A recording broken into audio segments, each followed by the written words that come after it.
What up guys, I'm Overman, and in today's video, I want to talk to you about the Badger CCL, which you can get from the Vanguard Quartermaster for 150 marks and 1 Vanguard Commendation.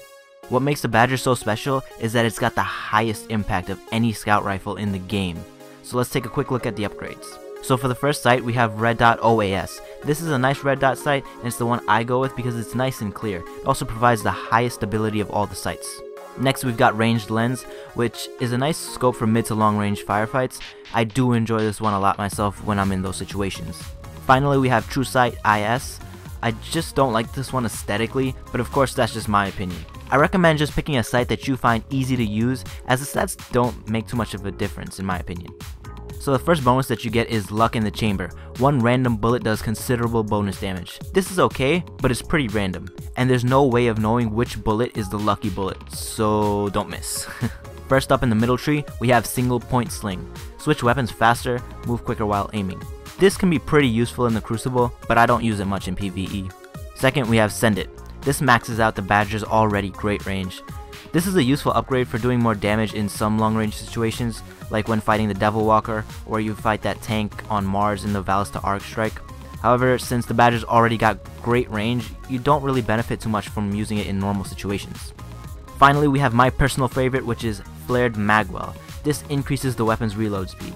This is very useful since the Badger only has 14 rounds in the clip. And our final perk is Mulligan. Missing a shot has a chance to return ammo directly into the mag. Keyword there is chance, and I think it's a small chance. I think it's something like 5%. I rarely ever see this perk work. It's pretty much a wasted perk slot in my opinion. I would really like to see something else here. So as I said before, the Badger has the highest impact of any scout rifle in the game, and you definitely notice it. The Badger will one-shot a lot of enemies with a precision shot and stagger most of the others that it doesn't. Because of the Badger's high impact, it can make quick work of shielded enemies unlike other scout rifles. And you'll be surprised at how fast this thing will drop majors. And that's really when the Badger shines. When unloading into tougher targets, it's nice to see that extra damage from luck in the chamber kick in, and it can make things a little bit faster, but even if you don't land that bullet, you'll still be fine because of the Badger's high impact. Did I mention that this thing has really high impact? So it's great for beefier targets, but what about minions? As I said before, the Badger will one-shot minions with a precision shot, but when you're doing that, it doesn't feel like anything special because your average scout rifle will do the same.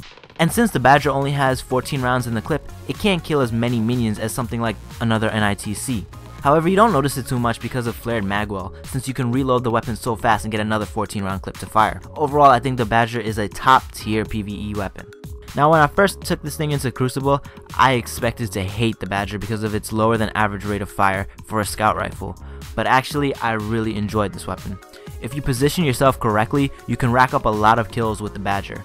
Aside from Soros Regime, most auto rifles just cannot compete with you at range, and they'll be easy kills because the large impact means enemies are just a few bullets away from death. Oh, and if you happen to shoot a guy that your teammate is trying to kill, I'm sure he'll be very thankful for the chunk of health you just took away from that guy. And if you're good at strafing, you can take care of those goddamn snipers.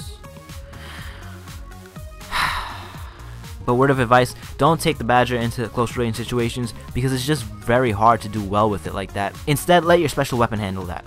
I found that Plan C was an excellent partner for Badger. If anyone managed to get close, I could quickly switch to Plan C and take them out. Sometimes I would go with a shotgun and that would work out pretty well too. It just depends on the maps and the situations. Knowing when to switch to your special weapon is very important with this gun, since it's not a do-it-all type of weapon like Soros Regime for example. Oh, and another tip, I found that grenade talents really helped keep enemies at bay, so use them if you got them. Armamentarium, Lucky Raspberry, Void Fang Vestment, Starfire Protocol, they're all very useful for keeping enemies at bay when using this weapon. So obviously I'm going to recommend that you buy this weapon because I really like it. It's good in so many situations and I think it's pretty fun to use. The Badger CCL is no doubt one of my favorite weapons to use in the game right now. It wrecks tier 2 enemies in PvE, and it's really fun to have such a powerful weapon in PvP. If you like scout rifles, then I highly recommend that you buy the Badger. I think it's a must buy. The only problem with this gun is that the bonuses are pretty lackluster. so it'd be ideal to get this weapon from an engram or a Vanguard package. But of course that's totally random and you can't count on that, and there's no reforging of weapons, Bungie. I can only begin to imagine the amount of punishment you can dish out with this weapon if you had great perks like Firefly, Outlaw, or Field Scout. Well, that's it for this one. If you enjoyed the video, it'd be great if you could hit that like button, and if you're not feeling too shy, then go ahead and drop a comment below and let me know what you think about the Badger. And of course, subscribe for more videos like this in the future. Until next time, Overman out.